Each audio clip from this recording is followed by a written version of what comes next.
I'm Ben Moore, and this is my lower limb exam. So the first thing we want to check for is to make sure that there's even weight distribution, which there appears to be. The next thing we want to do is make sure that there is even alignment between his feet, knees, and hips, which there is.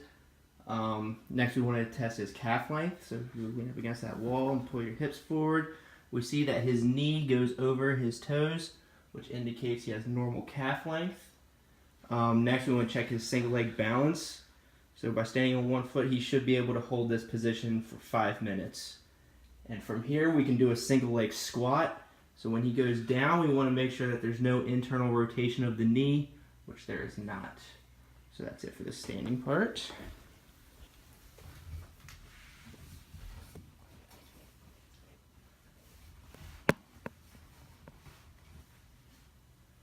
Okay. So the first thing we want to do here is make sure that his hips are in alignment. So from here we can do a bridge as his pelvis comes up and comes back down. We see he's got normal alignment. We can also test his ASIS, make sure that they are in alignment, which they are. And we can also check alignment by palpating the pubic bone, which indicates alignment as well. We can also check his calf or his leg length just by making sure his medial malleolus is level with each other, which they are. Next we want to see if there's any tenderness. So we will palpate the adductors as well as the psoas, indicating that there's no tenderness. We can check the tightness of his psoas by doing a Thomas test. So if you'll take your knee up to your chest, we can see that this leg does not come off the table, which indicates a negative Thomas test, which means that his psoas is not tight.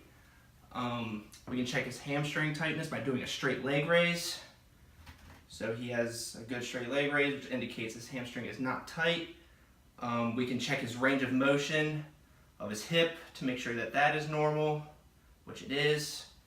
We also can do a quadrant test from here to check for a clicking and a pop. If there's a clicking and a popping, that means there's a labral tear. If it's just painful, that means impingement, but he has neither of those. We can also test his hamstring tightness again by doing a 90-90 test.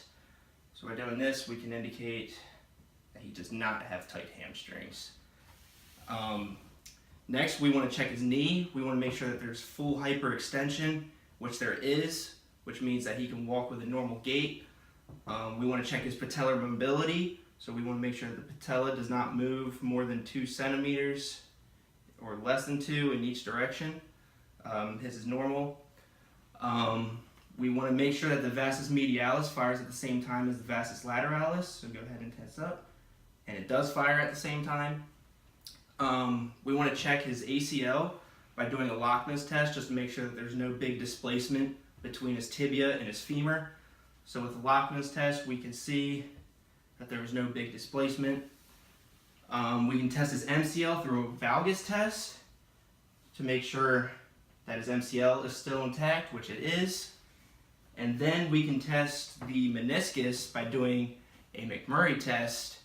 And we want to check for a click and a pop, which he does not have. And if there was, that would indicate a tear in the meniscus. You can roll ahead that way. So from here, we want to check for any tenderness by palpating the greater trochanter as well as the ITB. Then we want to test glute strength by holding this position. And if he can hold his leg up, which he does, that indicates good glute strength. And then through an Ober test, we can test the tightness of his ITB. If he can get his knee down to the table, which he does, that indicates a negative Ober test, which means he does not have a tight ITB. And then you can roll into your stomach. From here, we can do an Eli test where we see if his heel touches, which it doesn't, so it indicates a slight tightness of the quads. And then we also want to make sure that the glutes fire first before the hamstrings on this straight leg raise. So go ahead and do a straight leg raise. And we see that the glutes do fire first, and that should conclude the test.